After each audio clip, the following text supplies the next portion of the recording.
Well, hello and Merry Christmas, everyone, and welcome to a Christmas Eve edition of the Mr. Warren Hayes Show. I, of course, am Mr. Warren Hayes, and yes, it is indeed absolutely 100% Christmas Eve right now. It's the moment we're recording here. It is December 24th, 2020, right here, recording live on youtube.com/Mr. Warren Hayes. And yes, I'm doing this live despite the fact that it is Christmas Eve. Why not? Why not kick off? Why not kick off the evening like this? Why not give a good send off, or not a send off? It's the opposite of a send off. A kickoff to 2020 with this, right? So I'm really happy, basically, is what I'm trying to say, that to be here this evening to start off the Christmas celebrations, or whatever you're celebrating. I know a lot of people celebrate different things during this time of year. We talk Christmas a lot. To me, it's more of a I'm also old, right? So I have a tendency to talk about Christmas, but to me, it's more it's an umbrella kind of term where I just let's gather everyone who's celebrating at this time of year, joy, good tidings, all that stuff. And I'm gonna tell you, and I'm not gonna lie, I have a little tear in my eye right now because there's a whole bunch of you here tonight again joining me live, and I'm a little touched. I'm very humbled that you guys are taking time to come here. I'm so many of you is what I'm trying to say. So I really appreciate it. Thank you very much. So let's do it. Let's do the shout outs. Who's here already? Tim Trevor. Good to see you, Tim. Kelly Tonjes as well is here. Flowman has joined us. Good to see you, sir. We also got Anthony Gaston, who's here as well. J.K. Schwal, how you doing, J.K.? Brian Payne as well. Jared Simons, who is joining us all the way from New Zealand. So it is the 25th over in New Zealand. Officially, Merry Christmas, Jared, and thank you for allowing me into your home today on this holiday. Nick Wolf is here as well. Our boy, Wild Boy is here as well. Good to see you. Robert Larry, how you doing? DGMC is here. Look at that. And Wrestling Plug Inc., who we refer to now as Pluggo moving forward. And of course, Evan Wright. It's good to see everyone. Oh, yeah. I'm so glad. I'm so glad to see you all here this evening. Thank you very much for joining me here on youtube.com/Mr. Warren Hayes. If you want, go right ahead, give the video a like. That kind of stuff always helps out. It helps out tons. It really, really does. And I will appreciate that. It really helps get the good word out there. Okay, so there we go. Belltobells.com. Also, that's another place you should visit during your holidays. It's your women's wrestling wire. We've got stuff coming up over on Bell to Bells. Of course, it's going to be a little quiet during the holidays, but head on over there. Subscribe to the YouTube channel. You can find that. We've got more great content coming down the pipe over there, interviews and whatnot. Check it out. That's always great there. And yeah. Oh, couple of programming notes, maybe just before we go forward. This is officially the last Mr. Warren Hayes Show podcast of 2020. I will not be recording next week. I will be back the week after, which is going to be the 6th, the 7th. I don't know, but I'll be back basically in 2 weeks' time from now to bring in the new year with y'all. And I will also not be doing a slate, a pre-show, basically tomorrow before SmackDown. I will be having Christmas dinner over on my end over here, and there will not be a slate either on the 30th, on January 30th either. I will be traveling at that moment. I'll be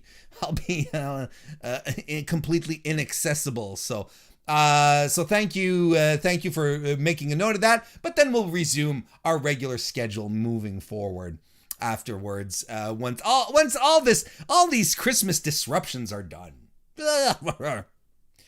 So there we go. So thank you very much. If you are a patron of the Mr. Warren Hayes Show, of course, you can come join me after. Once we're done here, I'll be doing the last Warren is Off the Clock edition, the post stream that we do for patrons only.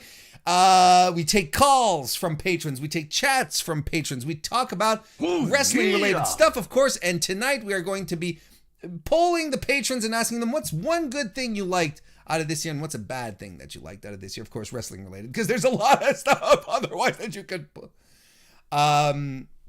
So that's going to be happening tonight. You can also join the Mr. Warren Hayes Show YouTube channel as a member. If you do that, you get access to a whole bunch of new emojis, emotes, as I think is the proper term these days. The emotes. I added an emote and I switched some emotes around. So if you want to explore those and try them out, if you're a member of the Mr. Warren Hayes Show channel, it's also a great way to show support for the channel. If you come to the live shows, it's probably, it's a lot of fun. Emotes are fun. Why am I talking? And of course, you can always leave us a super chat, and I will read your question, comment, thought, or mood on the air live for everyone to remember forever, so that it'll be inscribed into the annals of the universe. I shouldn't have said annals. Nick Wolf left us a super chat first and foremost. Thank you very much, Nick. Says, Warren, save me. I'm helping wrap Christmas presents. I'm usually at work during the stream. Is Wrestle Kingdom canceled because of the Juice injury? No. Wrestle Kingdom is fine, despite the fact that Juice Robinson got injured. Believe that. That's something in and about itself. No, but I guess I could talk. I'll talk about it once we get into the inspection proper. Just before we kick everything off. I think that'll be fun. I should at least touch on it. Thank you very much, Nick. I'll answer in full in a few minutes. JK Schwal left us a super chat. Thank you very much, JK. He says, Mr. Warren Hayes Show is the gift that keeps on giving. Oh, thank you, man. You guys give back tons as well, so it's very easy. It's very easy to give when you consider all the support that you guys all the support that you guys provide here. And Jared Simmons left us a super chat as well. Thank you very much. Says, Merry Christmas. Loved all your work this year. Thank you. No, thank you. Thank you for hanging out this year. Thank you all. Thank all of you for coming and hanging around. That's great stuff. So that's fantastic stuff. Evan Wright left us a super chat. Thank you very much. Says, Barry Raw on Christmas for me, please, Warren. Well, we are going to talk about Raw, but there's much more interesting things to talk about Monday Night Raw, if you ask me. I'll do my best for you, Evan. You can count on me. You can count on me. All right, let's get to it then, folks. We're all warmed up now. Let's jump right into the weekly wrestling inspection.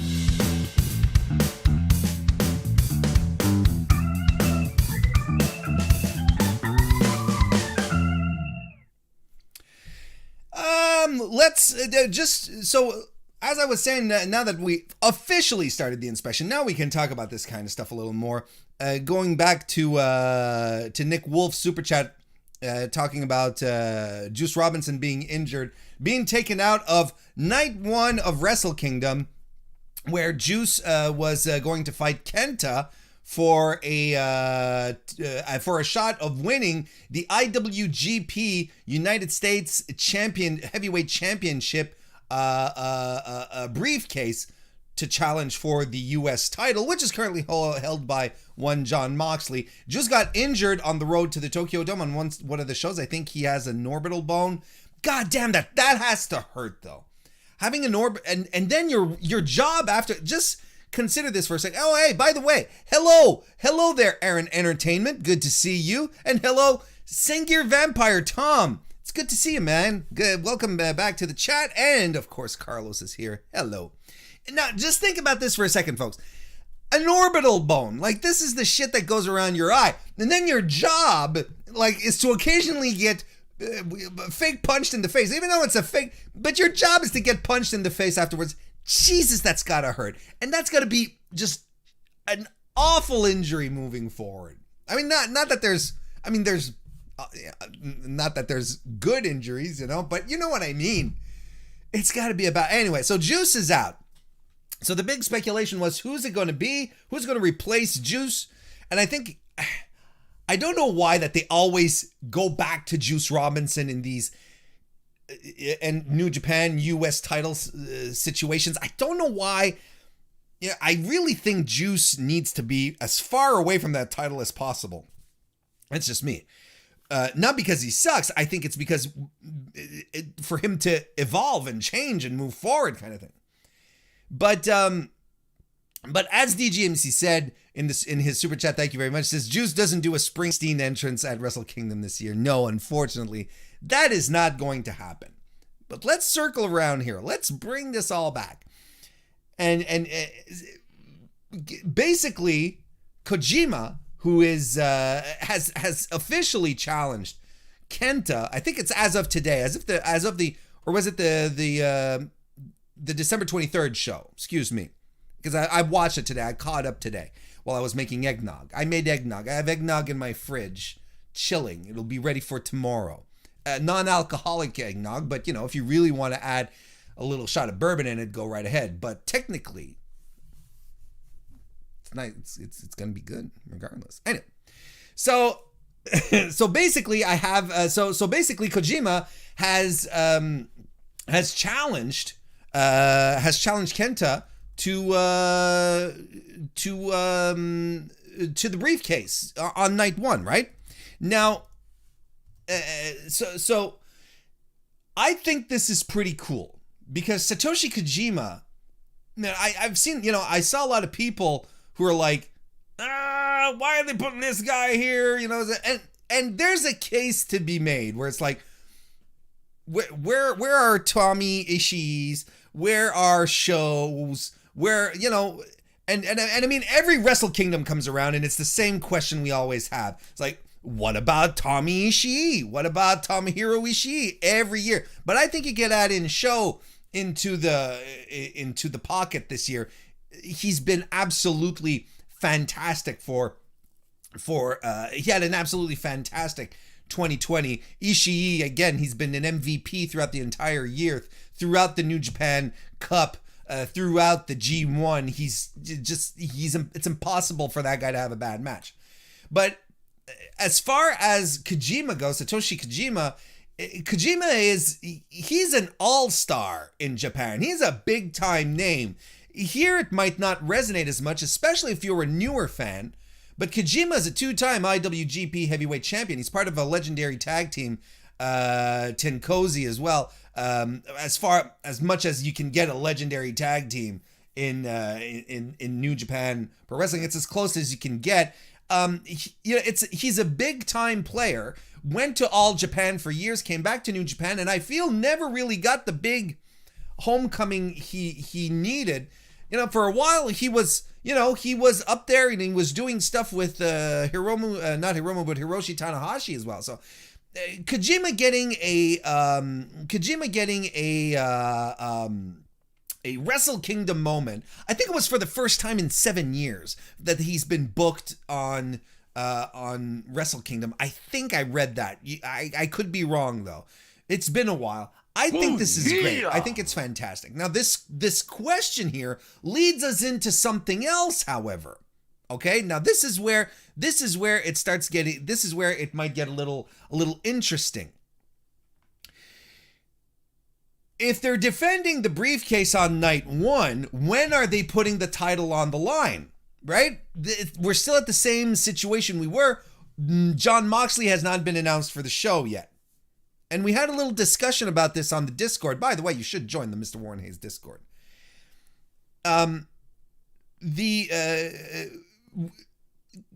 We should understand this, that despite the fact that we don't know what the arrangements and relationships are between AEW and New Japan. We don't. We know that there's at least a tacit agreement, or at least Moxley was able to negotiate this in his contract, that he could work New Japan dates. He's done it. Last year, the AEW title was on Wrestle Kingdom, and the promotion was officially had started its primetime television October, November, December, like 3.5 months previous to that, right? Just a little over 3 months. So, I mean, right? We don't know what the situations are, and I think it's plausible to think that reasonable. And I'm not saying this is going to happen, but I still have a gut feeling that it might happen. I'm not saying, guys, it's absolutely going to happen or that it should happen, but I feel it might happen. And it's reasonable to expect that New Japan would want one of its champions on its main card, especially when it's a champion, a wrestler that will generate more views in the United States. Right? Because people will watch New Japan. They'll buy it on Fight or they'll sub to New Japan World to see Jon Moxley. I think Mox would be a draw in this type of situation. I really do. So honestly, my idea would be briefcase defense on night 1, and then on night 2, Moxley's there. Oh, thank you very much, Anakin, for the very kind super chat. I appreciate it, man. Thank you very much. We'll get to the super chats in a bit, but thank you very, very much. I appreciate that. So there we go. That's my thought overall. Like, I still think the thing with Jon Moxley is possible. I still think it's plausible. Yes, he's supposed to show up at Dynamite next week, but they didn't say he will be there live, right? I can't help but think that he's been in Japan for a bit. He's been in Japan for a while. I think that I have nothing. No news, no insider scoopsies, no backstage information. I don't know. This is just like a gut feeling I have. And I still think he'll show up. I think he's going to show up I thought he would have done it by now. But maybe they're going to I don't know what they're up to. But I really, really and sincerely feel that he's going to show up on the road too. And something's going to happen. I promise you something. It's there. Got a couple of super chats. Let's go through them here. Thank you all, everyone. You're being very kind this evening. Not that you're not usually, it's just like, especially so soon. I really appreciate it. Tom Sengir Vampire dropped a super chat. No message. Thank you very much. Oh, wait. No, he was... he says, dang it. I was saying I was paying for my case of Warren's eggnog. I didn't make a case, though. Look, we'll do the taste test tomorrow, and if it warrants mass production, I'll let y'all know. Evan Wright left us a super chat. Thank you very much. Says former MLW champ Satoshi Kojima, by the way. Indeed. Former All Japan champion. What is it? The name of their title escapes me. Former NWA World's champion as well. Like, that's the thing. It's like if you turn around and you're like, why Kojima? Well, he's got the history. It kind of makes sense. And actually, he should be more highly regarded by Western fans. But I know that there's a lot of new viewers to New Japan. Very, very recent viewers, the Elite and all of that. You know, when Bullet Club brought in a whole bunch of new people. So I know that's new. But he's highly decorated indeed. DGMC left us a super chat. Again, thank you very much. Says Kojima's big hit in the US was Punk impersonating Homicide, talking about Kojima in a shoot interview 15 years ago. Kojima, lariat. I'd have to see that. That's probably out on YouTube somewhere. CM Punk impersonating Homicide, talking about Kojima in a shoot interview. I gotta check that. That sounds hilarious. Thank you for the super chat, DGMC. Anakin left us a very kind super chat. Thank you very much. Says, Merry Christmas, everyone. Listening while wrapping gifts for my son. Hey. We are the soundtrack to your gift wrapping tonight. Please be safe tomorrow. I can tell you firsthand, COVID's no joke. Dad is still struggling with it after 2 weeks. That's a shame to hear. Hope your dad goes up on the upswing. I know Anakin's family had to struggle with COVID recently. Still sucks to hear that your father's affected by it, but we're keeping our hearts you're keeping you in our hearts and our thoughts, Anakin, and prayers as well for those of you who for those of you who express that way as well. Absolutely. And he ends the super chat by saying Iconics greater than TJ, which is a subject of great controversy in the MrWarrenHayes Discord, which you should join, by the way. That being said, by the way, if you guys are bored on Saturday, December 26th, or just want to break from the holidays, or maybe you're a little bummed out, come and join us. Ooh, yeah. We're doing a wrestling watch along marathon. We're going to be streaming some matches that were picked by the Discord members, by the MrWarrenHayes community. It still feels weird to say. I'm not quite used to leaning into the word community, but that's essentially what it's turning into. Yeah, but I would love that. I would absolutely love if you guys would like to join us. We've got a good 9 to 10 hours of wrestling to watch. It's going to be something.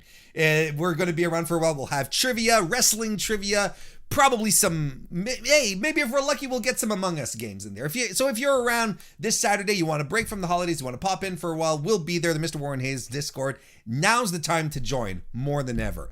JK Schwal left us a super chat. Thank you very much. He says, BS. I think that means bullshit. We all know Yoshi-Hashi is your inside source, giving you all the scoops of Moxley being in Japan. And here's another guy. Look at how wacky wild 2020 has been. Here's a guy where I'm like, why is Yoshi-Hashi not on the Wrestle Kingdom card? That blows my mind, folks. Because he's had a really good 2020. He's impressed a lot of us, a lot of doubters like myself. I'll be the first to know, to admit that. I'm a Yoshi-Hashi doubter, not downer. But he had that fantastic. It was fantastic stuff. He had these fantastic matches. So why isn't he on the Wrestle Kingdom card?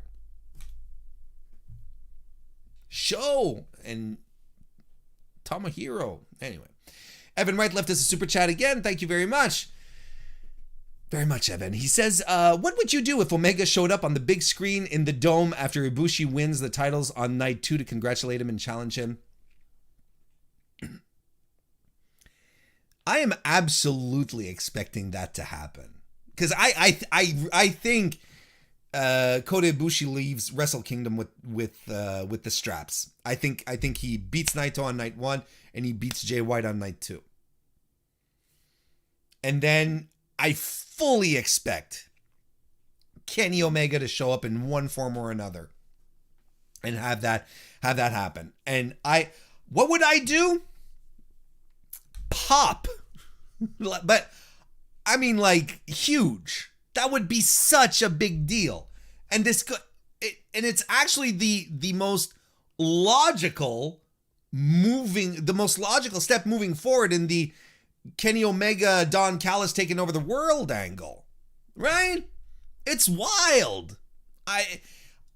That's what I'm expecting to happen. That's what I hope happens. I'm excited for that.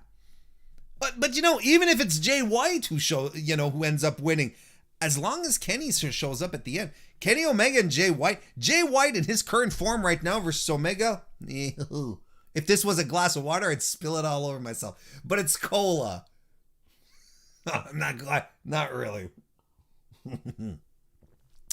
Want to say hello to Mr. Fantastic, Daniel Marshall, the Nick Nutter. Wishing all of you a Merry Christmas as well. We got Chris Greenlee here. Hello, nice to see you. We got Joe. Go and deny now. Good to see you as well. Fantastic. I'm a little overwhelmed to see so many people with us tonight, joining us live. Look, I'm a little. Thank you. You're making my Christmas start off on the right foot. Let's get some final thoughts on WWE TLC. which happened this Sunday. And where are my little... Where? There we go. There's Bean Soda Trash. Boop. I liked WWE TLC a lot. This show was very, very, very good. It was a strong show by WWE, and I think it was their most consistent from top to nearly bottom, kind of. It's really fantastic. I thought it was a really, really great. I thought it was a really great show. Let's talk about it a bit. The pre-show match was Big E, Daniel Bryan, Chad Gable, and Otis defeating King Corbin, Sami Zayn, Cesaro, and Shinsuke Nakamura in an 8-man tag team match. It was good. Nothing that you wouldn't see on an edition of SmackDown, but definitely not the pits. It was far from being bad. I liked it. It was fine. Drew McIntyre. Then we opened. This was the opener. Drew McIntyre defeated AJ Styles and eventually The Miz in a triple threat. What ended up being a triple threat tables, ladders, and chairs match. Retains his WWE Championship. This was really good. A super strong opener despite all the shenanigans. As mentioned, it was a triple threat. Miz came in and cashed in his Money in the Bank briefcase. And I thought it was a strong match. I thought it was fun. I thought it was really, really entertaining. I thought, you go into this match, you say AJ Styles is going to make Drew McIntyre look like $1 million, and that's exactly what happened. AJ made him look super strong, but so did The Miz afterwards. And Drew ended up beating up 3 guys, because there was John Morrison who was also involved, to retain his title. So it makes even less sense to me, folks, and I'm going to come back to this, that Drew had to lose, or at least that Drew couldn't have lost clean to Roman. Because here's the thing. If you position Roman as the top guy in the company, like the invincible dude, right? And you put him up against anyone, and you put him up against your second strongest guy, and really someone where you're like, who's the strongest between the two of them? And you have Roman beat Drew clean. But in the prospect that you're bringing Drew around to a TLC match that is going to become a triple threat match, and that Drew is going to effectively have to beat 3 guys on one night in one match to win his title, Drew is fine. So he could have taken the clean loss. It would have made a great story down the road. You had this match in your sleeve, so the way it was booked and everything, Drew would have come out looking like $1 million regardless, and Roman Reigns would have just been an invincible son of a bitch at this point. He just would have been a super strong, masterful man. Like elevating a dude. I don't understand. But still, this match was really good.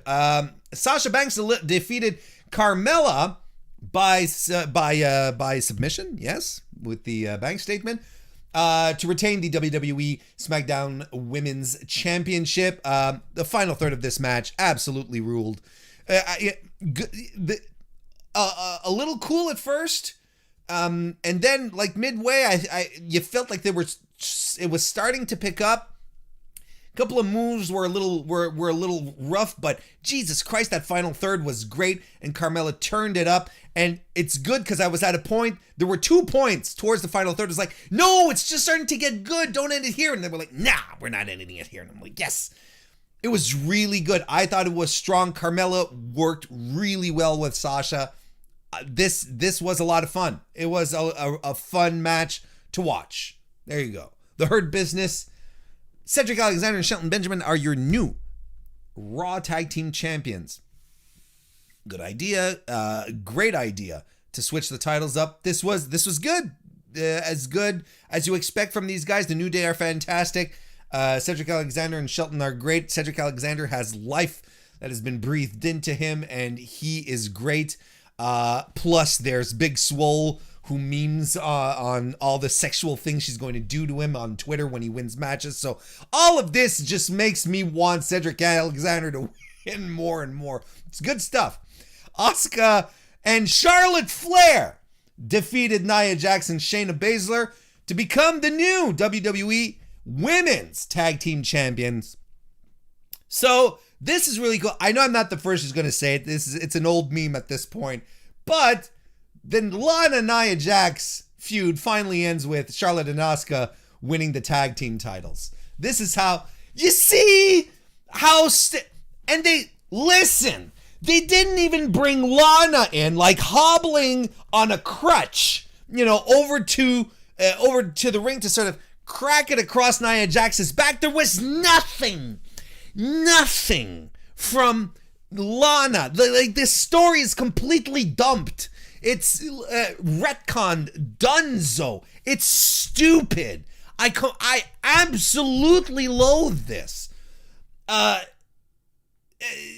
then even on Raw, they didn't even bring Lana on for a vignette, like from the hospital or recuperating. It's like, good job, Asuka, you did it for us, kind of thing.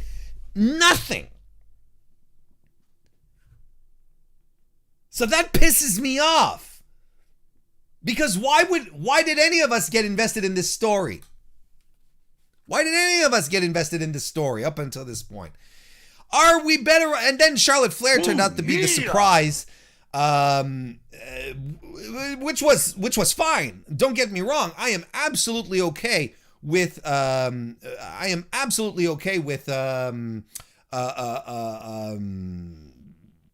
Charlotte Flair being back in wrestling. I believe the WWE Women's Division is better with the WWE Women's Division is better. I'll get to it with Charlotte Flair wrestling than not. I really do. Should she be a babyface? No. I think babyface Charlotte Flair sucks. Her strength is being a heel. Play to her heel strengths. That really bothers me. But I've ranted on this before. Not tonight. Then we had Roman Reigns defeating Kevin Owens in a TLC match to retain the WWE Universal Championship. And, I love this match. I thought it was fantastic. I really think it was fantastic. This match ruled from absolutely top to bottom. Kevin Owens was absolutely the perfect opponent for Roman Reigns. There's not much to say in this. The monologues were at a minimum. Not too much exposition. We understood what was going on. Jey Uso got involved, but Kevin Owens is just the guy who would not give up. I love this match. If you haven't had a chance to check out this main event, this absolute gem of a main event from WWE this year, go ahead and do it. This is kind of into must-see territory. It was fantastic. Speaking of fantastic, Mr. Fantastic with a very generous super chat. Wow, I'm floored. Thank you. Thank you very much. That's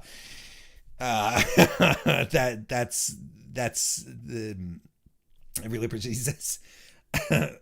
says, it wouldn't let me add a message. Anyways, I appreciate you keeping me company this year, Warren. My pleasure. Thank you for being here all this time. He says, can I get a Tokyo Pimp from you? Of course. And there's another guy who's not on the Wrestle Kingdom card. Yujiro Takahashi. The Tokyo Pimp. But maybe there's a reason why he's not on the card, though, in his case. Thank you so much. I really, really appreciate it. I very, very much appreciate it. Let's go through a couple of super chats since we're at it here as well. Anakin left us a couple. Thank you very much, Anakin. I appreciate those very much as well. He says, first super chat is Warren Hayes wants Cedric to get laid. Yeah, I do. I do. Keep winning, man. That's awesome stuff. Yeah, I'm pro getting laid. Just so all of you know, I'm putting that out there. I am on the side of getting laid as opposed to the opposite. Anakin's other super chat says they already had Lana hobbling to get replaced by a horsewoman once already. Yeah, absolutely. You're absolutely right. Like, so this has been done before. So whenever Lana gets into a big spot, this is what we need to start keeping our eyes out for. Whenever she gets into a big spot, big match, we need to check, oh, is she just going to get... And finally, they closed off the evening with the Firefly Inferno match where Randy Orton defeated Bray Wyatt. There wasn't a ref. Anyway, well, the whole setup was very over the top WWE, right? But it doesn't bother me that much, you know, because we've seen Inferno matches before, you know, with the fire around the ring, and I was like, okay, now there's no audience and shit, so they're going all out and they're doing as much as they can. I found they put the fire to use in interesting ways. You know, it wasn't like mid-90s FMW kind of shit, you know, where with landmines around the ring and exploding barbed wire ropes and, you know, shit like that. You know, Terry Funk wasn't there. Mick Foley, Onita, they weren't, you know, it wasn't wild like that. But, you know, in the context in which WWE functions and gravitates, I thought they did a pretty good job. I really do.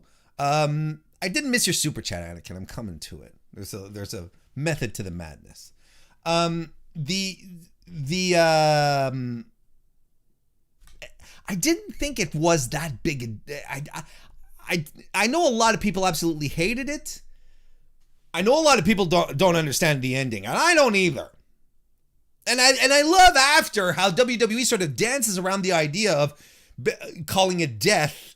You know, they never say he killed a man or he was burned alive. You know, it's exactly like when Undertaker would lose buried alive matches.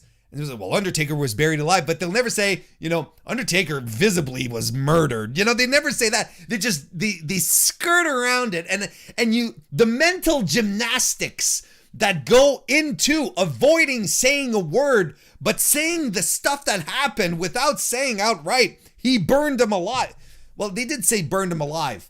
Tom Phillips did say that on Monday night, but the point here is it's very WWE-ish, but I hope, this is what I hope happens with the segment that they did on Monday on top of that. I hope Bray Wyatt disappears for a while. And they really do the Undertaker stuff with him. The same type of Undertaker stuff. He goes away for a while. He comes back. He has a different color scheme. And people are excited to see him again because we haven't seen him in a while. I think that one of the biggest problems that we have with a lot of wrestlers is that companies book the same wrestlers week after week after week after week, or especially WWE, and they don't give us time to miss them. You know, and when a wrestler goes away for a few months, he comes back, we're like, oh, this guy, this gal is back. We're excited to see them, you know, kind of thing. And I think it's cool. I think it's cool to do that. But as it stands, you know, it's like, you know, I think the Fiend some time away, let us miss him, let things scooch off, and then we get back to feeling good about him being back, kind of thing. I'm okay with it. But I mean, I don't know exactly what I watched, and there wasn't a referee. Was this, you know? And I remember tweeting it out, and someone said, "Is this match unsanctioned by WWE?" I was like, well, for an unsanctioned match, they sure put a lot of fucking effort into it. Well, I don't know. I don't know how you, like, there wasn't a bell, there was nothing. It was all right. You know, but I understand how they like, I wouldn't have put it at the ending with Roman and KO would have been perfect. But I understand why they had to put it on at the end. Like, how do you follow murder? What kind of match can follow that?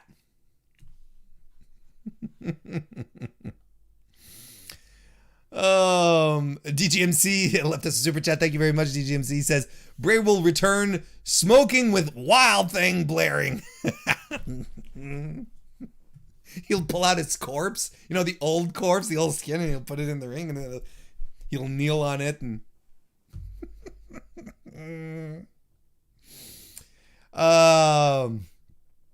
so I don't have I don't have much thoughts other like on but here's the final thought on which I want to wrap up on here in regards to TLC. And it's something I've started talking a little more about on this, but I think again this is a very good example. Do we need to watch Raw and SmackDown if the pay-per-views are this good?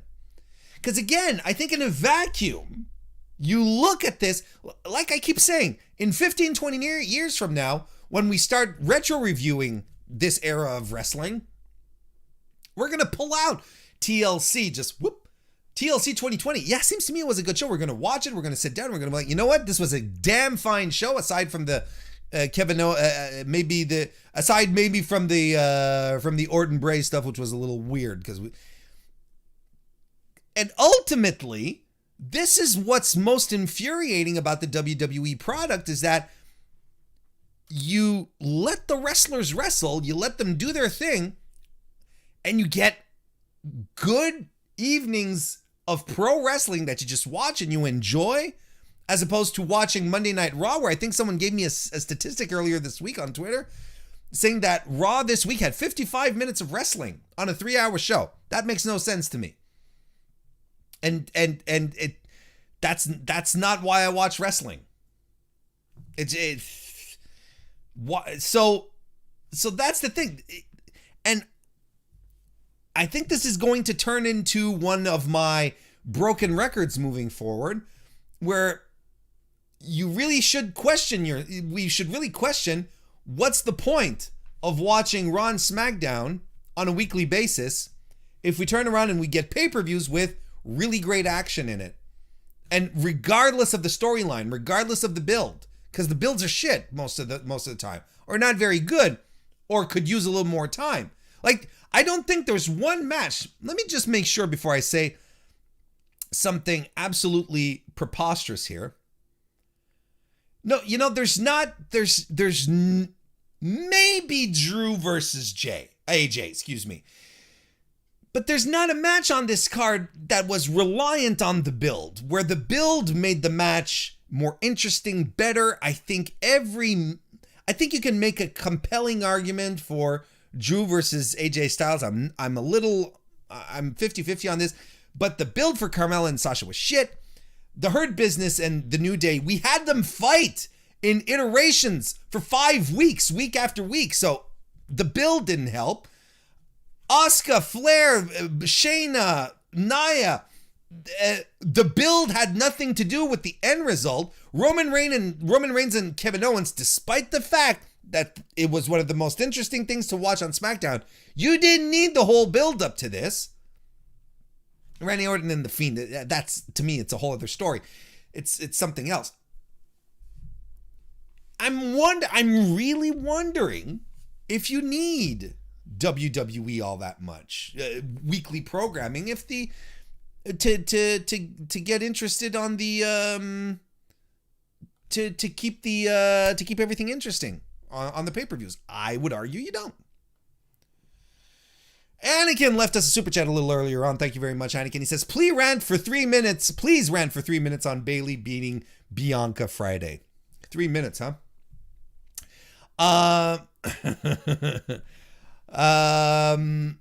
Well, I mean, I don't think...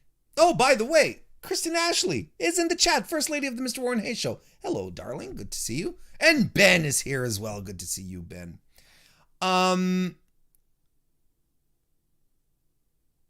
So here we go. The problem that we're having, the problem that we have with Bayley pinning Bianca Belair in their first singles match on free television is that we are clearly entering a situation where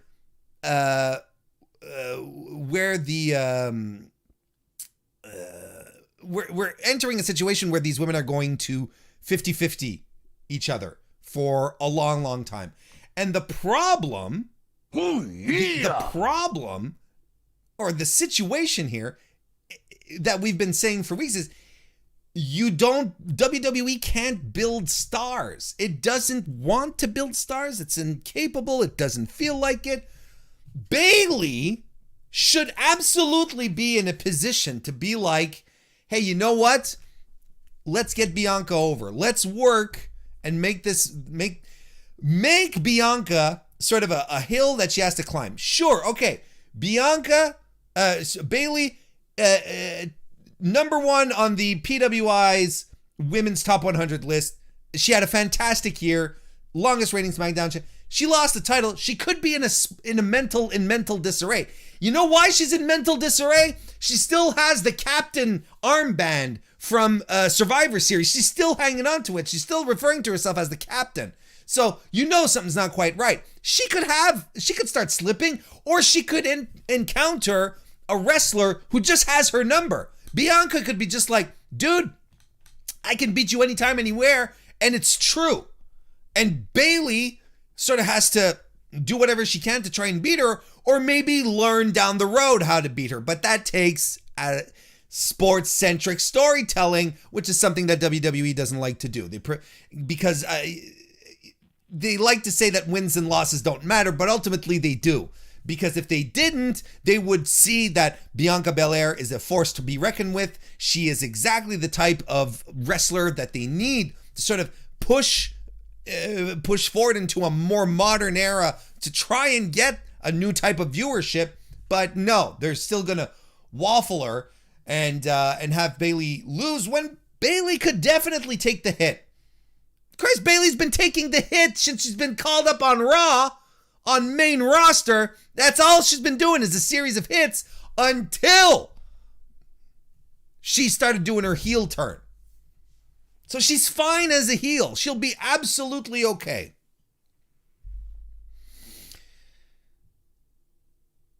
Okay, I'm going to skip a little bit here because there's a couple of things I wasn't expecting to talk about, per usual. So we're going to leave WWE behind for now. We're going to move into AEW territory. We're going to start. Here's what we're going to do this here. Warm soda this puppy here. We're going to talk about the NBA lead-in, which was clearly a topic, right? It's been the talking point since it happened last night. AEW last night, the Holiday Bash show started immediately after the NBA. There was an NBA match, the Milwaukee Bucks and the Boston Celtics, and the lead-in to this match, right, was Chris Jericho and MJF versus Top Flight. Now, the double-edged sword that you have with putting Chris Jericho on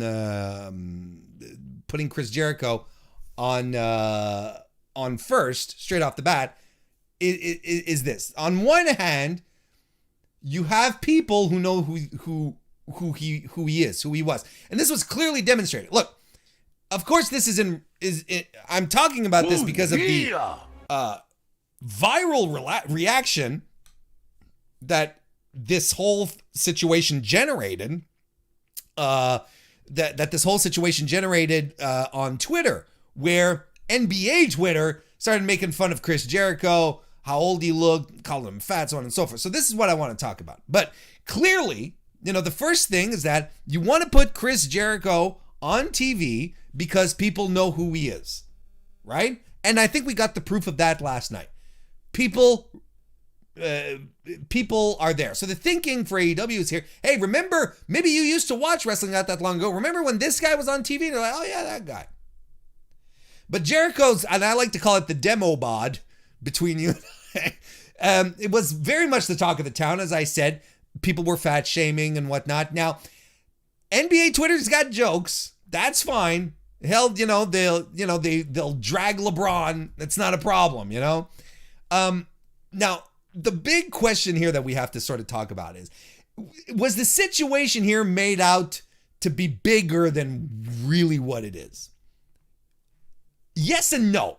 which is why I'm warm soda-ing this situation here. It's not, first of all, no, it's not being made a bigger thing. Because here's, in marketing, if you never try anything, if you never attempt something, you'll get complacent. You got to take risks on some. You have to try stuff out. You have to take risks. That's invariably what the very basis of doing marketing is. So AEW is like, lead in from the NBA. Let's see what we can do with our show here. Chris Jericho, people know who he is. Turns out maybe wasn't that great a reaction. Maybe wasn't all that good an idea. But the idea was, let's not get complacent. Let's try something. And that clearly didn't work. So we're going to take a couple of steps back and we're going to think about it some more. And honestly, I've mentioned this a couple of times. This is what I do for a living. PR, marketing. So I've done stuff in marketing that didn't work, that I was convinced would stick and didn't. And I'm like, okay. So then you figure out why it didn't work and you don't do it again, or you do something else. Okay. So we'll see what happens moving forward on this end. But I also think that it is being that it should be a big deal. It should be treated like a big deal, because I kind of wonder if AEW really understands its audience, or the audience they want to attract. Honestly, I question the idea of putting an older guy to a lead-in when you're coming off, when your lead-in, is coming off a programming that attracts young male viewers. Maybe this isn't exactly the balance you wanted. And I really think AEW misjudged its audience terribly. But on another level as well, and give me a quick second here, because there's a little clip here, a little audio clip I'd like to play for all of you. And it's from independent wrestling ring announcer, jack of all trades, Jay Rose. If you follow independent wrestling, you've definitely heard of him. He put out an audio clip earlier today on Twitter, which I thought was really, really interesting.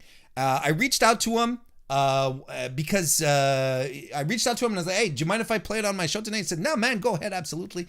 So I appreciate it. Thank you very much, Jay Rose. Because he gives a whole other side to this one, which as a white guy, I'm a little, it's a perspective that I don't necessarily have, but the one that he has, I think, is extremely justifiable. Very, very interesting. Let's give it a listen, if you don't mind. Let me speak on this, because y'all making me so mad. Before anybody gets in my face, like, oh, why is it always a black thing with you? Because in this, specifically this situation, it is a black thing. This is the goddamn NBA we're talking about, bro. The NBA.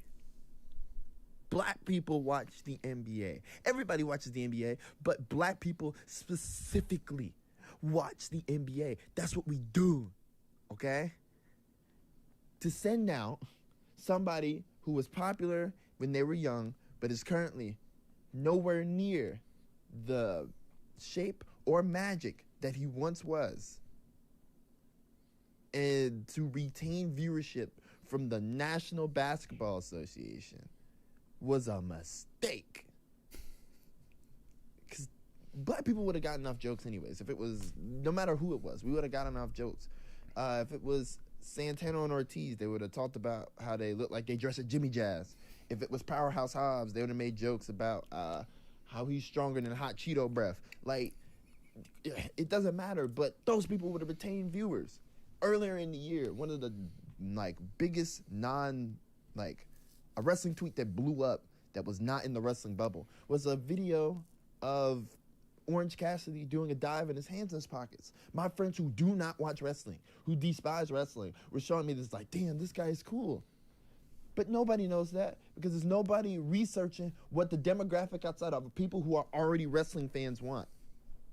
There's nobody who's black in the room making the decisions. This should have been a grand opportunity to introduce AEW to an entirely new audience. But instead, they fumbled it because they're only thinking about what wrestling fans want. And instead of trying to make new fans, they're only trying to retain the same ones that they're battling with the other company with no black people in decision-making positions. It's not hard. Damn. I find it very difficult to argue with that. I find it really, really difficult to argue with that. Follow J Rose on Twitter at this is J, like the letter J, Rose. He's fantastic, and thank you again. Some extremely salient points. No black people making decisions, and then they're fighting against the other company who doesn't have any black people making decisions either. Very, very salient points. Thank you very much. All right, we got a couple of super chats. First of all, Alex McCarthy joins us tonight, wishing me a Merry Christmas. Keep doing what you're doing. You quiz sensation. That's me, Quiz Hall of Famer. That's right, because I squashed Kristen Ashley on live radio. That's right. We talked about this not that long ago. I appreciate you coming in, Alex, to talk about this. Merry Christmas to you. That's good stuff. Want to say hello to Cyclops better than Wolverine, which is still a very controversial username, but good to see you. Thank you for joining us. We've also got Rick Poling here as well, and Marco Dominguez, who left us a super chat as well. Thank you very much. A little earlier on, talking about WWE, says, they say, being WWE, they say wins and losses don't matter, but then the champs never feel like they're the best at what they do, which is very true. Merry Christmas, Moore, and Merry Christmas to you, Marco. But that's very true, and it's something that me and Evan Wright, we talk about in the Discord. You know, one of the weirdest things to do in WWE is if you want a shot at the champion, you have to defeat the champion in a non-title match. So if you're always beating the champions in non-title matches to get to the title matches, it just feels weird, right? It doesn't, it doesn't, as the kids say, it doesn't quite track. Anakin JMT left us a super chat. Thank you again, Anakin. I appreciate it. He says, I'm only watching pay-per-views, WWE pay-per-views, again, as we were talking about a little earlier. And he says, I feel I miss nada in regards to the weekly programming of WWE. Yeah, well, there you go. I feel like my opinion has some legs there. Thank you, Anakin, for giving me some expert opinion here. And our boy Throwback left us a super chat. Thank you very much, Throwback. Wishes us have a good Christmas, guys. Been a rough go with me, Al. We hope you have a great Christmas. Throwback, hang in there, buddy. But thank you, everyone. And Jason PS3 is here as well. Good to see you. Appreciate everyone. I'm floored at how many of you are here tonight. I really, really am. I can't tell you how much I appreciate it, you guys. I'm deeply, deeply humbled. Trust me.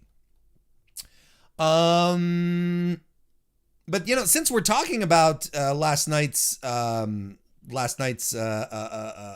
because that's kind of where we're at.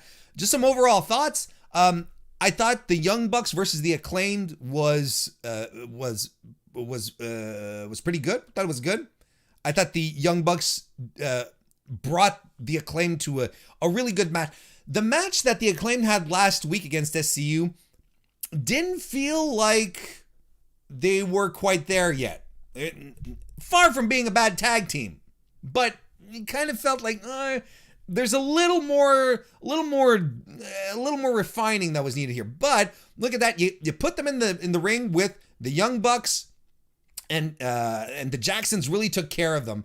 Everything went right. I really liked the video that they did, the diss track that they did on the Young Bucks. I thought it was entertaining. I liked it better than the in-ring bars that they do. I thought this was really, really good.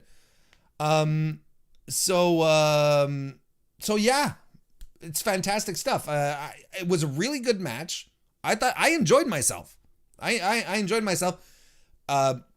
Good on the Young Bucks for elevating a new team like that. I think. Whoops, why did that all go? Good on them for elevating a new team like that. It's fantastic, but you know, everything will be fine. The Acclaimed will be fine. They have a brilliant career. They were trained by Jeff, not Jeff. I was gonna call it Jeff Hawkins. Don't they? If they were trained by Jeff Hawkins, they'd be a lot more sardonic than that. No, they were trained by Kurt Hawkins. And it shows. I mean, these guys came out the gate, TV ready, good for them. The Sting and Darby stuff I thought was really, really fun. I really enjoyed the Sting and Darby stuff. Like the fact that it was a bit of a story bump.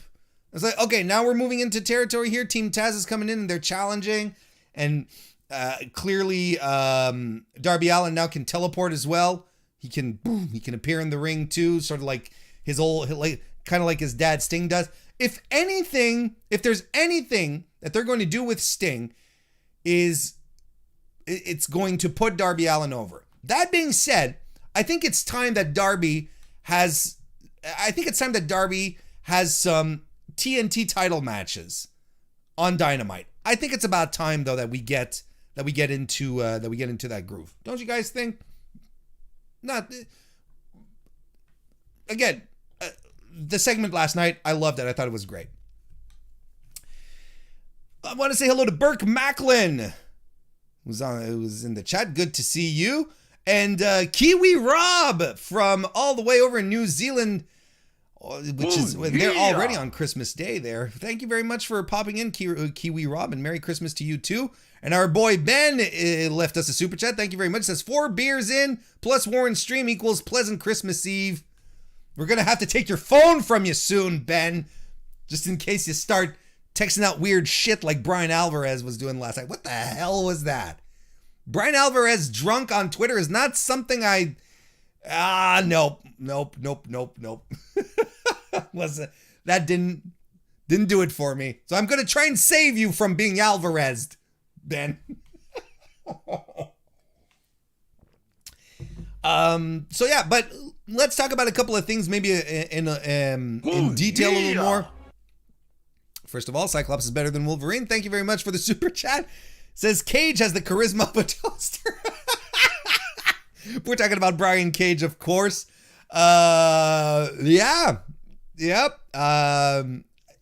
Charisma's not his strong strong suit, right? He's his biceps are his charisma. Let's put it that way. Thank you very much for the super chat. I appreciate it. Want to say hello to Trey Deuce. Good to see you. Welcome to the chat, and appreciate it. You're the man. You're the man with the strong big arms like Brian Cage. Hopefully, you don't have the charisma of a toaster tray. I want to talk about two things real quick, because I do want to move on to the tiers stuff, which hopefully will be a good time. I've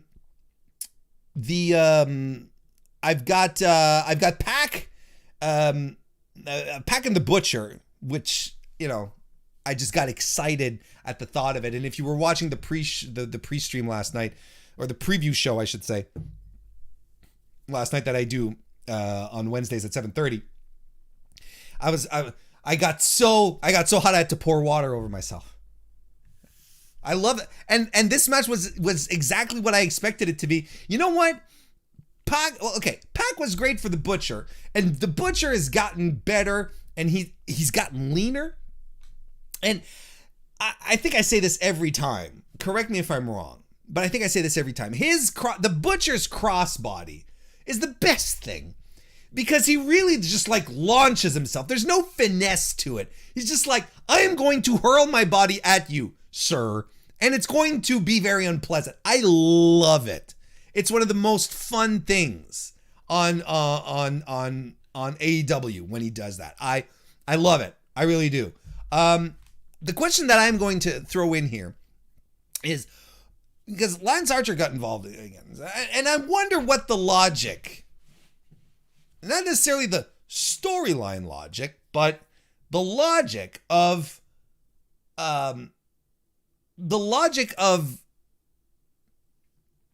just booking Lance Archer into the situation where we really should be letting Eddie Kingston and Pac do their thing and have their magic, right?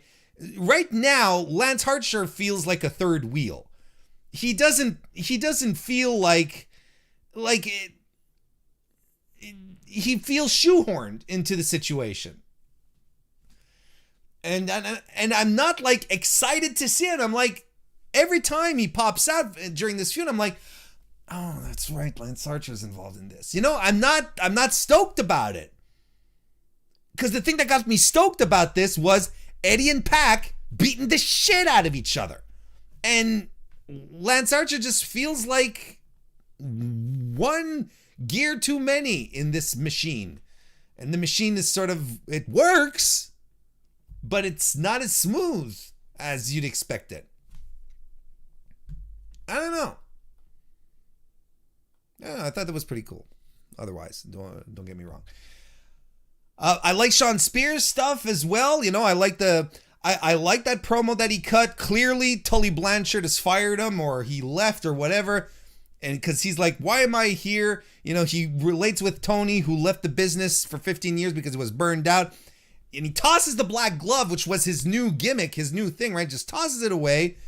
And he says the letters on the marquee have changed, but he sees the same ceiling in AEW than he had up north.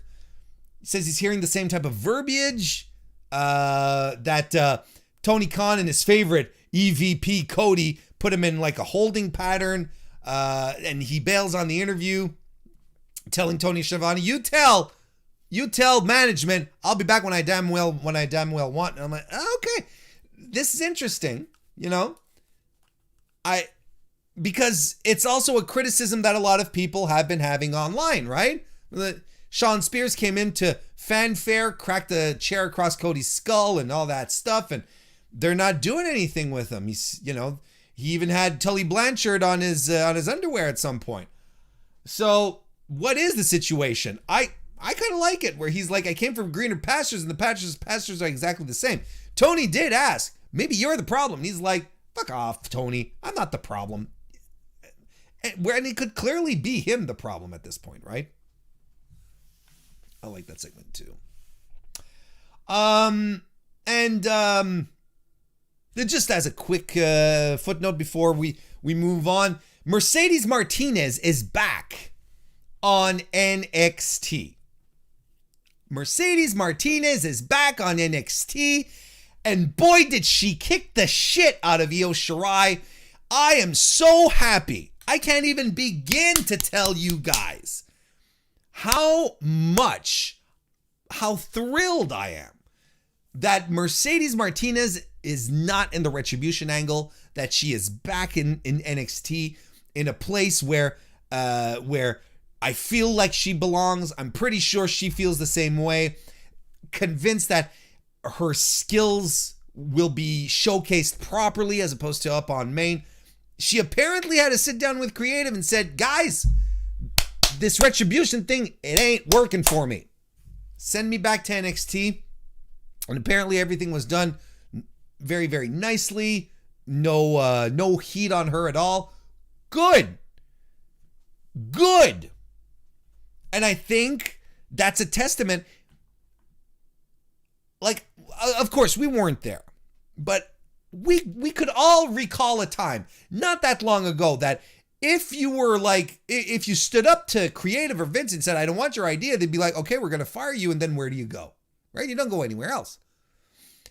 So maybe Mercedes is just like, nah, man, I'm going to call your bluff. Because there are other places where I can work right now. And I can understand that she'd probably want to stay in NXT. I mean, this is a woman who's been running the indies for 20 years. Probably feels nice not to have to travel, every other day, always be on the road, in airplanes, airports, so on and so forth.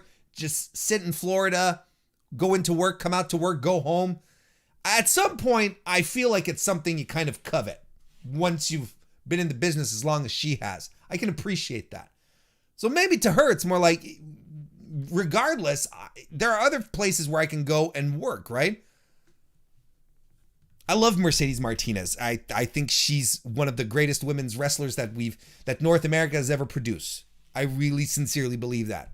And she's super nice on top of that. Plus, she could kick my ass. What can you do? That's it. But it's true. So those are all the qualities I look for in a wrestler that I appreciate. Are they good in the ring? Are they nice? Can they kick my ass? Well, there you have it, folks. That's it. Let's wrap this one up. That was the weekly wrestling inspection.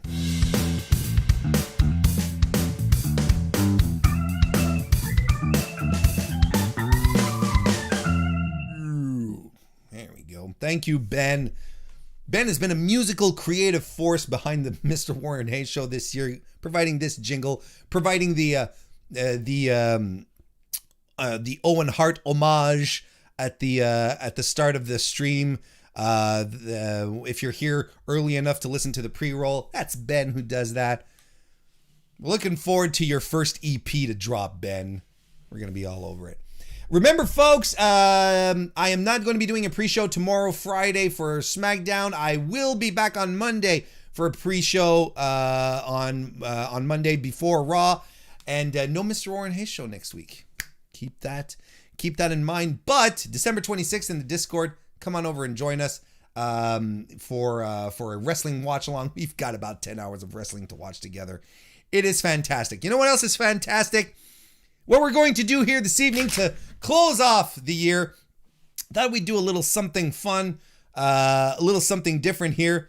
We are going to go over here. We are going to be talking about WWE talent that has been criminally underused, active talent that has not that WWE has ignored, has not properly taken care of, and we are going to tier all of these wrestlers together. We're going to do this together tonight as a chat room. So hopefully you're close to your chat to the chat box right now, so that you can participate in this.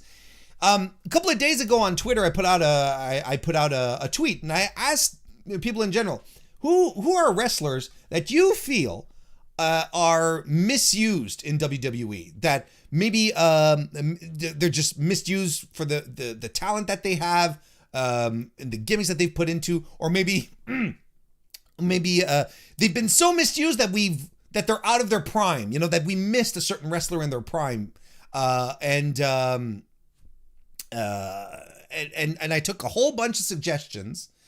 I compiled them, look at the names that came back most often, and I settled it to this list right here, to this number of wrestlers, to all these wrestlers here. These are the wrestlers, WWE wrestlers that came back most often in people's answer suggestions. There were about, I'd say 54 wrestlers overall on the list. But I mean, if we were to tier 54 people, we'd be here till midnight. So I kept it to those who had at least 3 votes, or at least mentioned 3 times. So what I'd like to do, chat with y'all, if you're okay with that, I'd like to get your feedback. I want us to tier these together. So I'm going to name a wrestler, and in the chat, I want you to tell me on which tier they belong. S to D. S. Right here, right here, the S tier wrestlers are going to be those that were absolutely mismanaged by WWE, whereas the D tier, maybe not as much, maybe there's still potential, so on and so forth, but maybe whatever. But those that are, so the S tier misused talent are really those that have just blow your mind. You're like, I don't understand. All the way down to D. That good? Are we clear? Is that cool? Are we okay? Let's have some fun. And we're going to start, in my opinion, with an easy one, just to get everyone warmed up, and it'll help establish, the parameter in which we're going to move forward here. And we're going to start with Cesaro. Cesaro right here. On what tier should our boy Cesaro be on? Drop it in the chat, folks. S, A, B, C, or D. Which tier does the Swiss Superman end up? Because Cesaro is one that comes up quite often in these types of discussions, right? He appears quite a bit. He was actually the one who was most voted by far. A guy who's been in Ring of Honor and had such a brilliant career. He's a guy that a lot of people expected great things out of him in WWE, and yet here we are, and a guy who's usually often mentioned as criminally underused. Let's see what we have here. We've got a couple of S's, a lot of A's, as I can tell here. A. We got, let me see here. A, 2, 3, 4. We've got 4 A's, 5. We got 4 A's. Then 1, 2, 3, 4, 5. 1, 2, 3, 4, 5. We've got a tie between A's and B's, right? And we're not talking about his potential, right? We're talking about how he's been used this so far, right? So, just looking at it all here, I think overall, Chet, we're in agreement that an A position for Cesaro is being underused in WWE. I think that's how you feel he should end up here. I'm gonna tell you straight off the bat, I'm surprised. I thought he would have been S tier because he's usually the talent that we refer to as, here's a guy that's been the poster boy for being misused by WWE because he's too talented, he's too good. So okay, that's fine. I'm okay with that. So that gives us our barometer here. That's cool. Let's move on. Let's move on to our next contestant here. Let's go for a woman. Let's go with Peyton Royce right here. How would you guys rate Peyton Royce as far as being misused in WWE? S tier being at the very, very, very, very top of misused wrestlers, egregiously bad, terrible, all the way down to D, which is misused but not so bad kind of thing. Well, how do you feel about this as far as our girl Peyton Royce in the Iconics, now separated? We've got C's, 2 C's, an A, another C, a B. We've got a lot of stuff here. We got a B, another C, another B. The C's are ahead. Oh, B's catching up. Another B. Oh, it's a good tie between the B's and the C's here. Anakin JMT left a super chat, by the way. It says, thank you very much. Talking about Cesaro, says his run with the bar keeps him off S tier, in my opinion. Okay, fair. That's very fair. Let's see.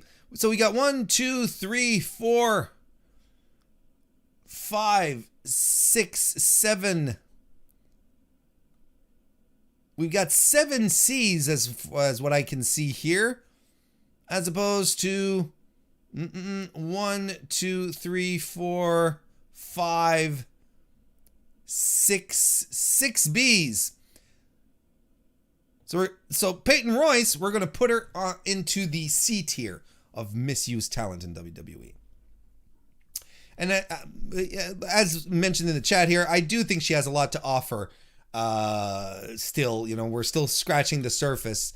We're hoping that the split from the Iconics will actually bring something for her moving forward. Let's go back to the men. Let's do Andrade Cien Almas, former NXT champion, former United States champion as well. He's been he's had quite a few feuds, but maybe over the past year or so, maybe wasn't exactly the top tier singles run that a lot of people were expecting from Andrade. So where do you think he falls on our scale here from S to D? There's a lot of people feel a lot of different ways about it, of course, because everyone has an opinion. We've got A's here. We got A's and S's, solid B. Got a lot of A's here. 1, 2, 3, 4. No. We got 3 A's. We got 1, 2 S's. Got 4 A's. Another S. It's a tough one. He's in the upper sphere of things for sure. We got a B here for Andrade. Another S. An A. Oh, it's going to be a tough one. He's definitely going to be upper tier here.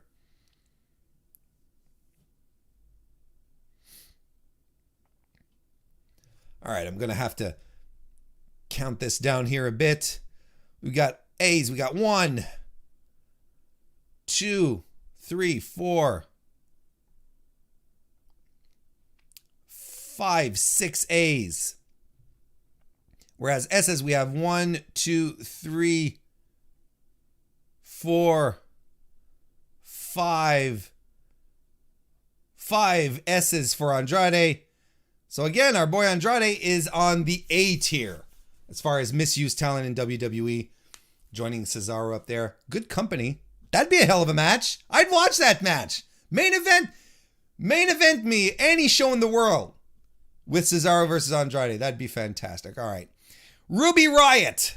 How about our girl Ruby Riot here? She, of course, was out for a while with an injury. Came back earlier this year. Split up the Riot Squad. Then brought the Riot Squad back together. Ruby's had her ups and downs in WWE. Where does she fall on this scale here? We're getting B's to begin with here. B. Hope me putting her here didn't taint you, because I was just like, got a couple of A's, lots of B's, a C. B's. I think Ruby Riot is a safe B here. I think so too. There we go. Ruby Riot. Pretty much a consensus here in the chat that she would be a B level talent, and I kind of agree. I mean, she hasn't been. I think that there's a lot of stuff that we haven't seen from her yet. I think she has been misused. It's been very weird. I don't think they've really uncorked her yet. I really don't. Well, since we're on the subject,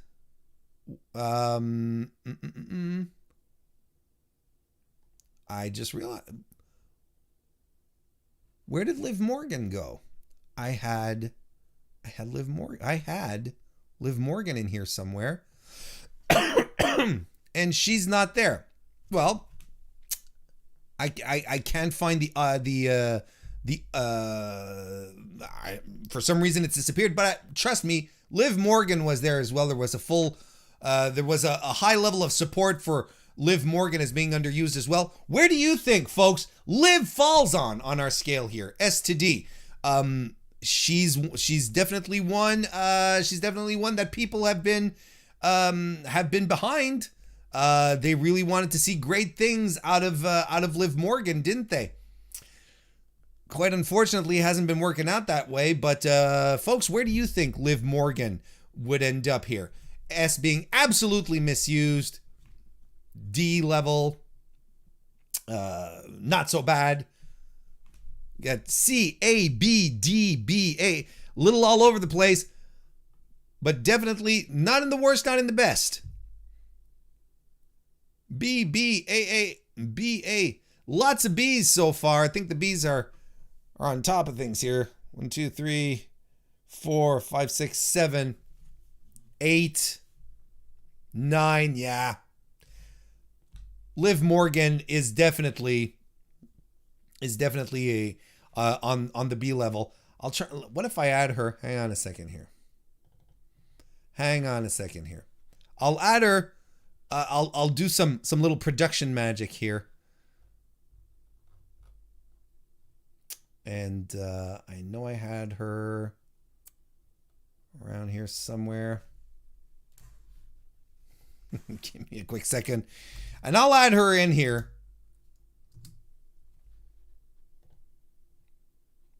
Maybe it won't be super kosher.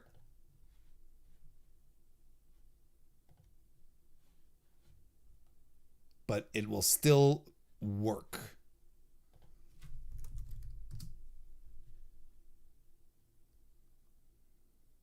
There we go. Thank you for bearing with me, folks. It's Christmas.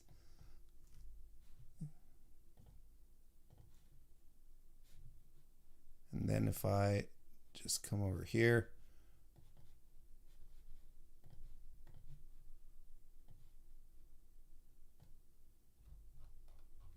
Oh, wait a second.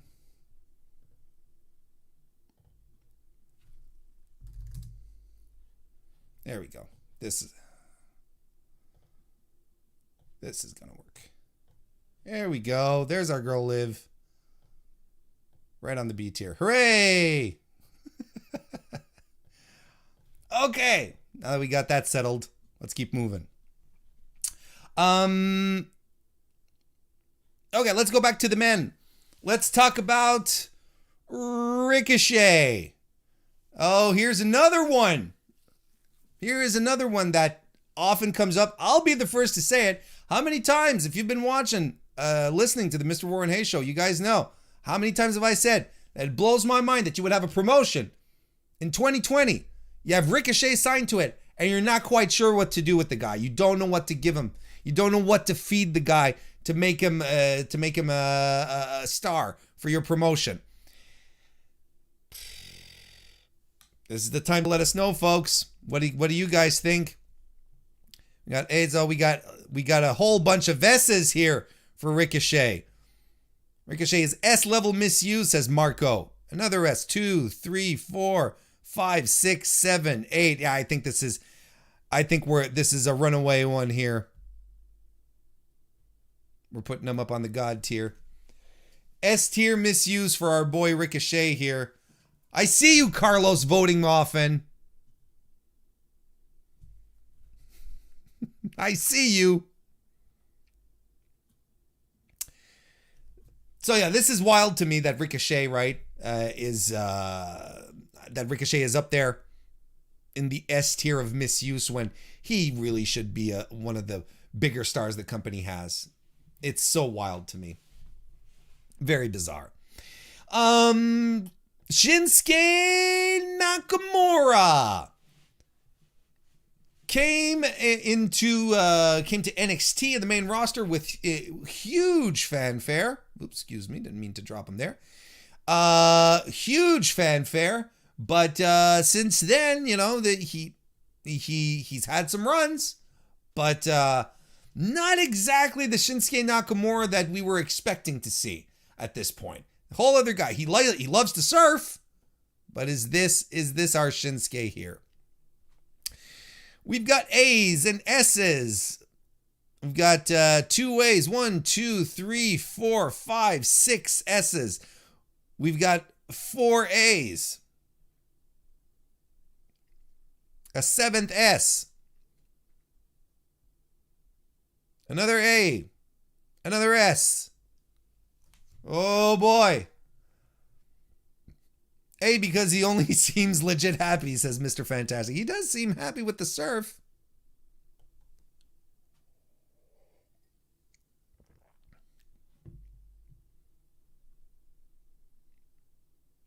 Well, it's a little closer than how it started off. We've got 1, 2, 3, 4, 5, 6, 7 A's for 1, 2, 3, 4, 5, 6, 7 S's. Acer, you said it's between A or S. You're going to be the tie-breaking vote. Acer, you have to pick either A or S because we have a tie right now. Acer 5000. You can't straddle on the fence on this one. You have to snap it. You have to snap this tie. It's all on your shoulders.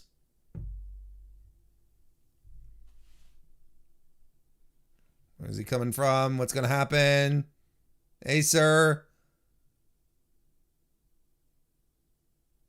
Oh, I think Ben just broke it. Ben gave us the S, and then Shinsuke goes up. Ben goes up there with, and then we get the S. There we go. It's confirmed. S tier for Shinsuke Nakamura. He should have beat AJ for the title at some point. Drew Gulak. Here's an interesting one. Let's move on to our boy Drew Gulak, Philadelphia. The coach. One of my favorite wrestlers. I think he's fantastic. He's definitely, when I talk about talent that WWE misuses, he's absolutely in that conversation for me. Where do you guys think he falls into? What tier is Drew Gulak at? Got some A's pulling away here.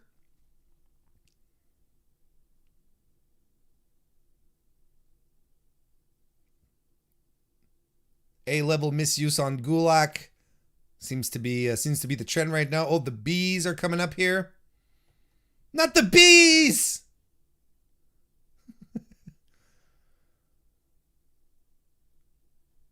6, 7 B's.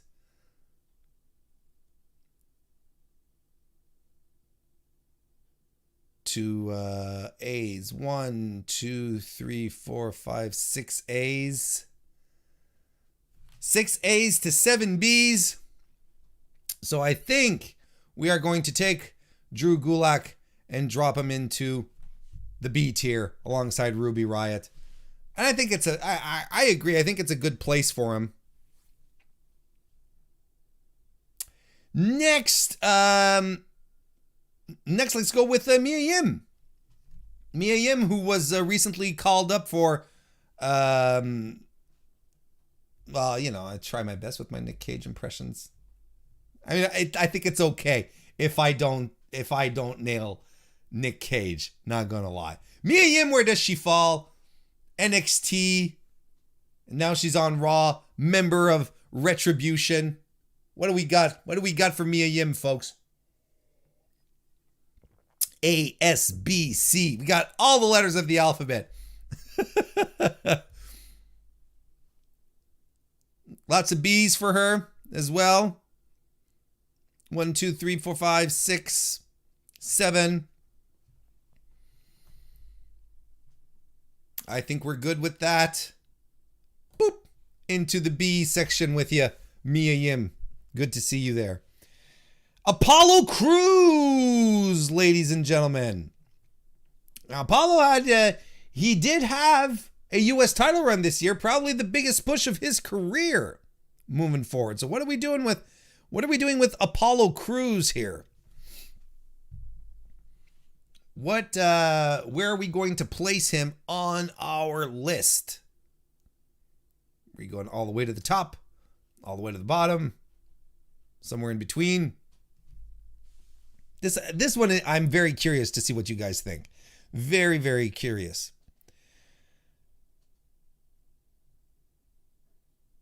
Trey goes with a D. We've got D, B, C, B. We've got B, B, C, D, A. My goodness, he's all over the place here. He's really all over the place. We've got C level. I'm going to have to drop him back here for a second. Let's see. I think we see a lot of C for Apollo, a lot of B. 1, 2, 3, 4, 5. 5 C's. 1, 2, 3, 4, 5 B's. Another B for Apollo, which would be 6. 1, 2, 3, 4, 5, 6.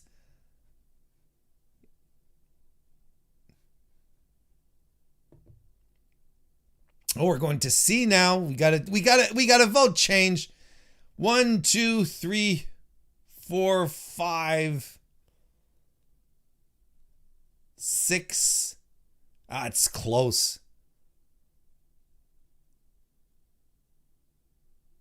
We got 1, 2, 3, 4, 5. Yeah, he's going to go on to C level. I think the push that he had this year did help, but man, said it once and a million times, don't get behind an Apollo Crews push. it'll just end up disappointing you. Next, let's go with Mustafa Ali, the leader. He was revealed as the mystery leader of Retribution. He was the guy who was opening the doors to the Performance Center and the Thunderdome and letting the bad guys in so that they could run around and, throw Molotov cocktails on shit and stuff like that. What about our boy Mustafa Ali? How well or unwell has he been used? Oh, there's an early consensus that he's an A level. We've got one B level. A. Yeah, we're going for A level with Ali. Something tells me that if he wasn't being pushed, into Retribution like he has been this year, I kind of feel like he was like he'd probably be on the S tier of things. But yeah, again, good company. Look at that. Cesaro, Andrade, and Ali. That's crazy, man. When you think about it, it's just wild. Okay, let's move on to someone else now. Look who we have here. This was a bit of a surprise to me. Kevin Owens, considered someone who is misused in WWE. Where do you guys think Kevin Owens falls on the spectrum of things here? Personally, I was surprised that he was called out so often, that he was added in so many suggestions. But hey, here we are. S, A, B, C, D. Is he extremely misused or just misused? Well, thank you Dennis left a very generous super chat. Thank you, man. It says, Warren, I am not sure how much pizza in the land of Canada. Use this $10 to buy one. I love you. You're one of the best, Dennis. Thank you so much, Dennis. I appreciate you. Thank you for dropping by. I really, really appreciate it. Thank you, man. I owe you one. So let's see here. We got D's. We got D's. We got C's. This is gonna be a tricky one here. Let me give it a count here. 1, 2, 3, 4, 5, 6, 7 D's. We got 1, 2, 3, 4, 5 C's. Yeah, and we got another D here. Kevin Owens into D.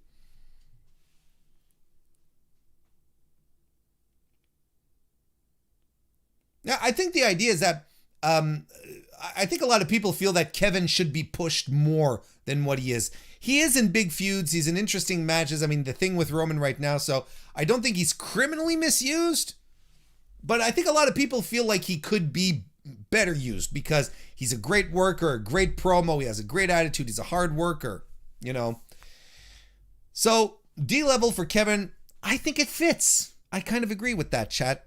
I kind of agree with you. Let's go with Naomi. Naomi is another perennial talent that people often talk about, that they often chat with, that people often bring up in these conversations. She even had a hashtag earlier this year, give Naomi a chance. Was she given that chance? Was it good enough? Did we see her enough? Or should we try harder? Like, how misused is she overall? We've got B's and A's, and the S's are pouring in. More A's and S's and S's and A's. Oh, she's gonna be a top tier one, isn't she? Top tier misuse. Let's take a look at this. The S's, we have 1, 2, 3, 4, 5, 6. 6. And then we have A's that are at 1, 2, 3, 4, 5, 6, 7. We had a couple of B's here. Oh, we have another S that brings the count to 7 S's and 7 A's. An A from Jason PS3 that puts it over. Now let's do that. We're going to put Naomi up into the A tier. There we go for Naomi. Let's go on to Dominic Dijakovic, or Donovan Dijak, or T-Bar. A lot of people think that he's underused. and he's not properly pushed. What do you guys think? Dominic Dijak is a staple of the independent circuit. PWG. Don't know if you heard of it. No, but I mean, he's been fantastic. And he had a pretty good run in NXT. When I say pretty good, he was able to shine, at least was able to wrestle. Let's see what you guys think here. BADSBSSBBC. Lots of B's coming out here. Let's see, 1, 2, 3, 4, 5, 6, 7, 8. I like Marco's comment where he says Dijak is Vince bait, A-level misuse. Yeah, he's exactly the type of wrestler that Vince loves. So we got 8 B's, couple of S's, couple of A's, but definitely looks like he's ending up on the B level tier. Yeah, so there we so there we go. I think it's fair as well. Of course, everything could be better with everything about Retribution could be better if we're being honest with each other. And I hope we are being honest with each other, Chad. Anakin left us a super chat. Thank you, Anakin. He says, we considering main roster run only or NXT also? Up to you. You know, talent. Are they being misused? I think everyone has a comfort zone here, whatever you feel. This isn't an exact science. You know, we're having a good time. No one's going to look upon my report in 150 years and be like, this is scientifically unsound. Just having a good time. Sami Zayn. I was actually surprised to see him pop up a bit like on Kevin Owens level. Let me know, chat, what you guys think, but I was a little surprised. I thought Sami's been having a pretty good run of things. But again, what the hell do I know? He showed up anyway. So what do you guys feel? What do you think about Sami Zayn, current Intercontinental Champion? Oh, look at that. Getting some A, some S tier. Holy shit. Okay. The aliens probably will. Okay, I'm a little surprised. That's fine. You got some C tier coming in.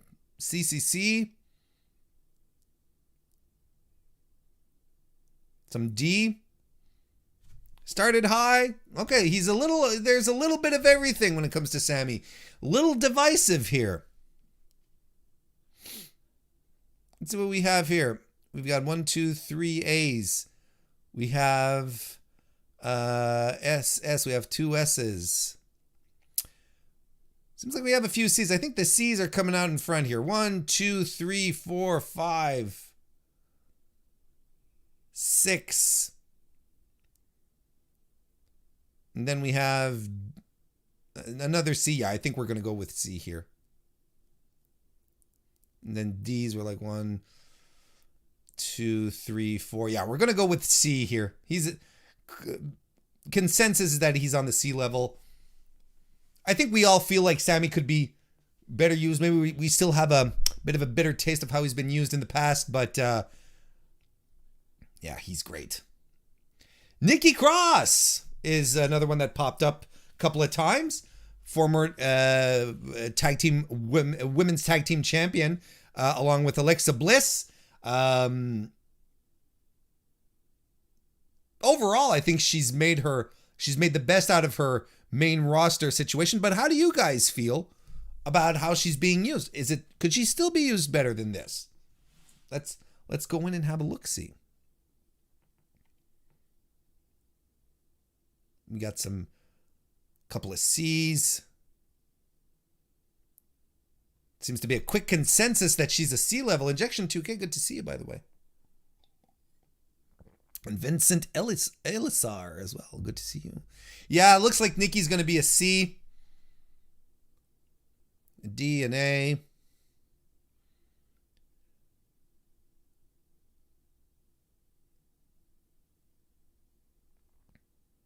I think that's where we're going here. Heading into the C, I was going to say the C section, but then that's a whole other thing, isn't it? Nikki's a C section. That's just awful. I shouldn't say that kind of stuff. So there we go. So our tiers coming along. What are we doing with Keith Lee, guys? What are we doing with Keith Lee? I mean, after all, Vince, in his grand wisdom, has decided that he needs to go back to the Performance Center to work on his wrestling. So maybe he's being used at the appropriate level. Hey, maybe he's overrated. What do you guys think about Keith Lee? Where should he be tiered? SBCD, holy shit, like you guys are all over the place right now. That's a difficult one. Oh, you guys are split. Look at that. Oh, seem to be the B's starting to have a bit of a consensus. A couple of A's.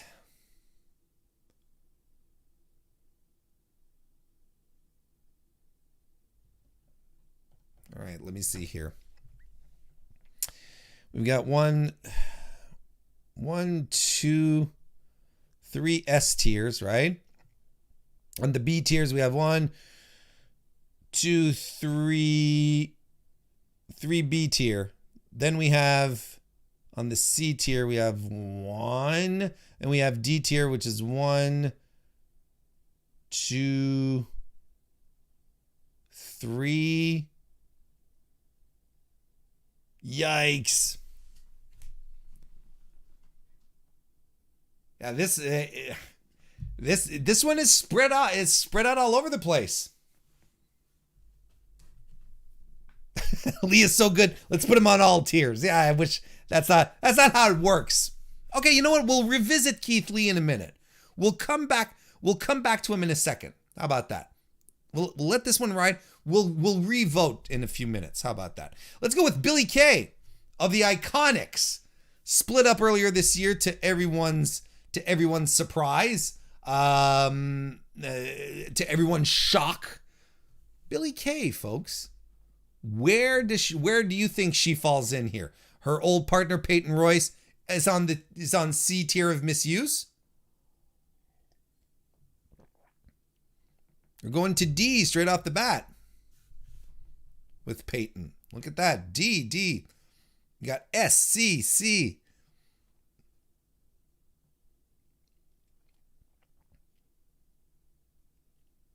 The C's are pulling forward a bit. Oh, the D's are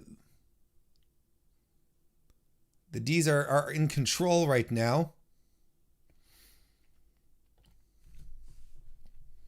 So we got 1, 2, 3, 4. 4 D's. We've got 1, 2, 3, 4, 5, 6 C's. The C's are pulling away forward. Oh, we got a D here.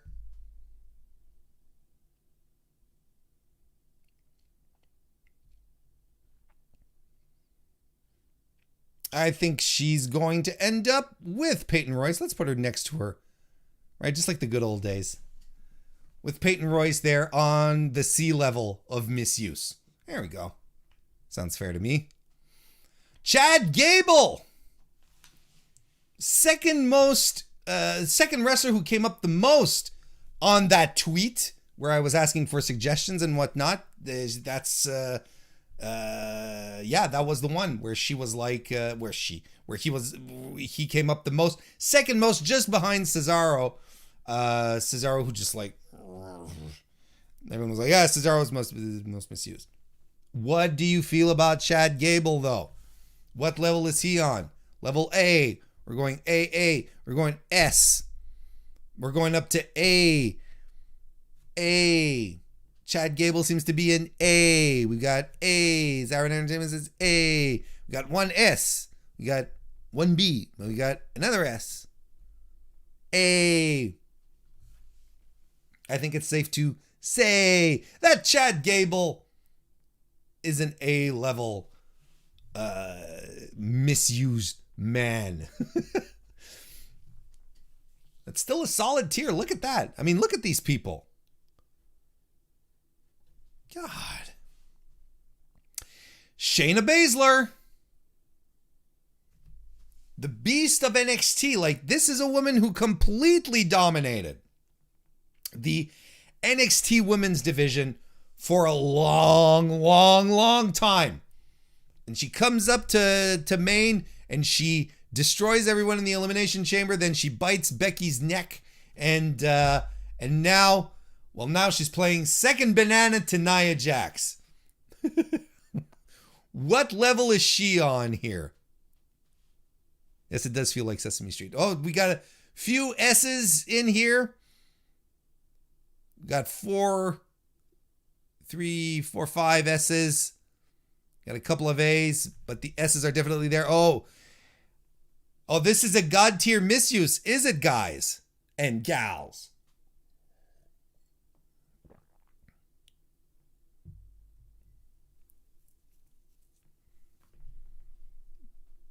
Got lots of S's, a couple of A's as well. She's definitely up there. Definitely up there. All right, let's go drop her. Up on the S tier, next to Ricochet, Shinsuke, and Shayna. That'd be a hell of a stable right there, right? And you just look at that and you're like, this would be pretty interesting. Aleister Black. Whoops. Didn't mean to drop him there. Our boy Aleister is,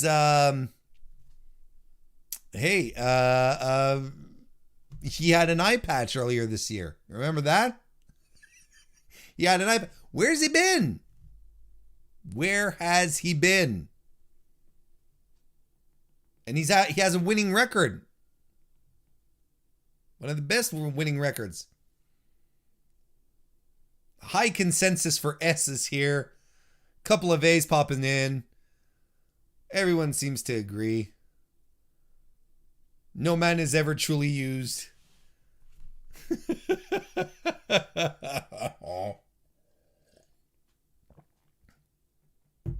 is a good one here. I agree. S tier for Aleister. So let's go back to Keith Lee. Now that we have this picture set up, and Keith Lee was a little more difficult. Brickbat, welcome to the chat. Good to see you. Now that we're back, Keith Lee, let's return over to Keith Lee. Now that we have our setup here, that we have our full picture, where do we feel? Let's give it one more shot. And if we can't get a proper consensus, well, Keith Lee will just stay in limbo. But I think there's a spot for here. Look at who we have on S. Ricochet, Shinsuke, Shayna, Aleister. And on that was on S. On A, we have Cesaro and Andrade and Ali, Naomi, Chad Gable, Ruby Riot, Drew Gulak, Mia Yim, Donovan Dijak on B.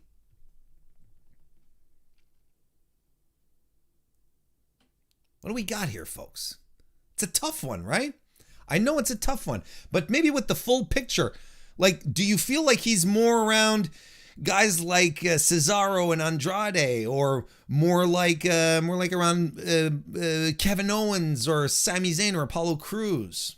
Let's see what we got here. I know it's a tough one. Guys. We got an A, 2, 3, 4, 5. We have 4 A's right here. We've got a B.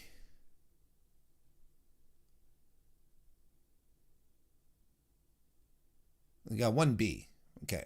And over onto the C's. I think the A's are going to win this time around, folks.